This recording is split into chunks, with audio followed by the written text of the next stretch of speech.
Jen and Jamie on a Thursday. Hello, fellow lunchians. I'm really glad to see you here this week with no bowl on your head. Yeah, there was nothing really interesting this week about, radio waves or frequencies coming in. So, however, I will say, because we had the toothbrush. Right. We had the toothbrush in this week's lunchbox. Well, first of all, I digress. But anyways, I do see that you have the lunchbox, so it must be time for Jen and Jamie on a Thursday. Stump the Jays edition. So yes, like I said, we had the toothbrush in here, and I don't know about you, but I never would have looked half of this stuff up if it wasn't for our lunchians like suggesting these different things, because I never would have imagined that there's actually toothbrush or mouth or those types of references in the Bible. Yes. You might not believe us, but we have proof. We found my some friends. good ones. We do. We dive in, and it's not always us. We use the minds of everybody else in the world and simply go to Google. But they do eventually lead to the truth, and this is what we have found. All right, so Proverbs 25 verse 19 says, like a bad tooth or a lame foot is reliance on the unfaithful in times of trouble. So obviously they had bad teeth. They understood what that meant. This one's my favorite, and I think we'll all relate to this one.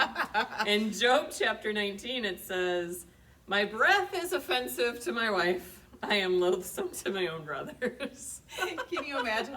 Not just your wife, man. You got to be like breathing on everybody around you. I'd be like, get away Poor from Job. me. Like, Job didn't have any other problems. He also had bad breath.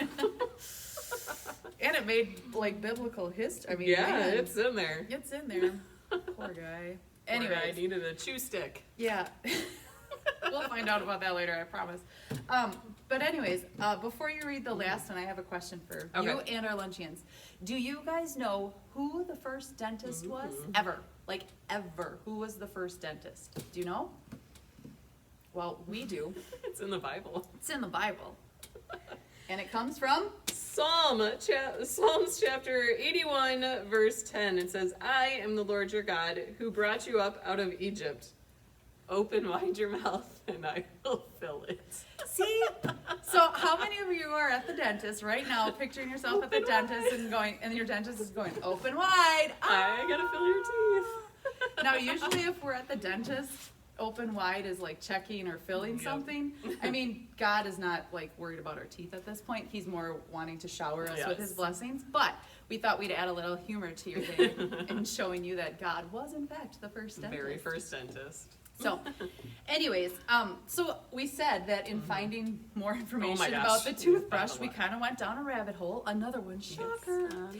And we like to use parallel history because while the Bible is good for our Christian lives, we obviously know that history also exists along the right side of it. So, looking at parallel history, Egyptians and Romans have record of using toothbrushes and toothpaste, and so we want to share with you what we found, because this thing right here that Jamie's holding hasn't been around that long. Nope, 1938. Yeah, like some of our lunchians, like, yeah, if you are a luncheon that remembers life without a toothbrush, please let us know, because we are curious about this. Yeah. This is not that long. Like, this is not that old. No, can you imagine? It's not even 100 years old. Life without an actual toothbrush? That would just be insane to me. I can't even stand when I am too lazy and go to bed at night without brushing my teeth, and I'm like, oh. So then you wake up in the morning like Job. Yeah. Breath is Luckily, offensive. I have no one to offend except myself. But yeah, I mean, man, like, I can't imagine that. So anyways, so Egyptians used twigs and branches and things put together to clean their teeth and their mouth. You made reference to the Romans using chew sticks. Yeah. Like a dog. Like a dog. Yeah, what am I, a dentabone? Anyways, here is what we've got going for the very first types of toothpaste, okay? Never ever take for granted that minty, wonderful fluoride taste that goes... So many flavors. We don't even, I mean, like mint is my preferred, but there are so many flavors. Well, get this one. Okay. What did the Egyptians use for toothpaste? The Egyptians created a tooth powder, which was made out of powdered ashes of ox hooves. And if that's not enough to get you going, it was combined with myrrh, burnt eggshells, and pumice. My mouth is like... The Romans had similar recipes that contained crushed bones and oyster shells. Yeah. Sure. So, I will thank God every day Yes. for the modern toothbrush Thank you, and modern Crest. toothpaste.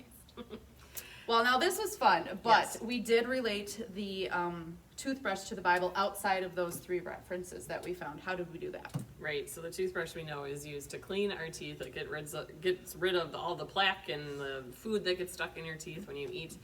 And so a toothbrush goes in there, does the dirty work, gets it all nice and clean, leaving you with a nice white sparkly smile so that you are super beautiful. Our lives are filled with icky, messy plaque.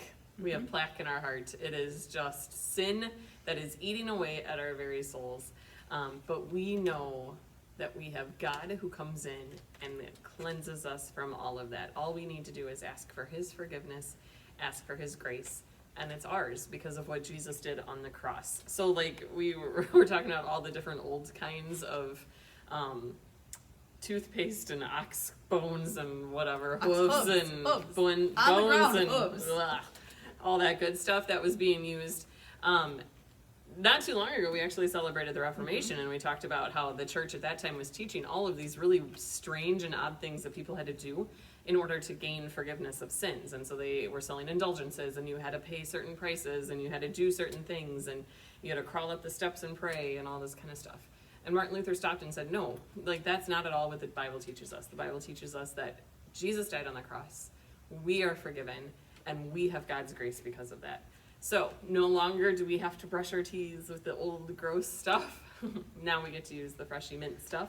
Just like now we no longer have to do anything to earn our forgiveness of sins, but instead it is given to us as a free gift because of what Jesus did for us on the cross.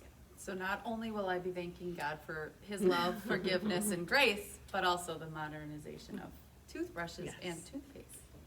So, with that being said, it is time for... What's in the lunchbox? Lawnmower.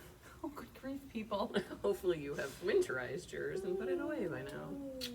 Lawnmower. At least we know what this is and what it does. We do know what it does. Just trying to Related connect to it to the Bible. I wonder if they had... No, they were in the desert climate. I was going to say, I wonder if they had, like, lawns to mow, I but don't know.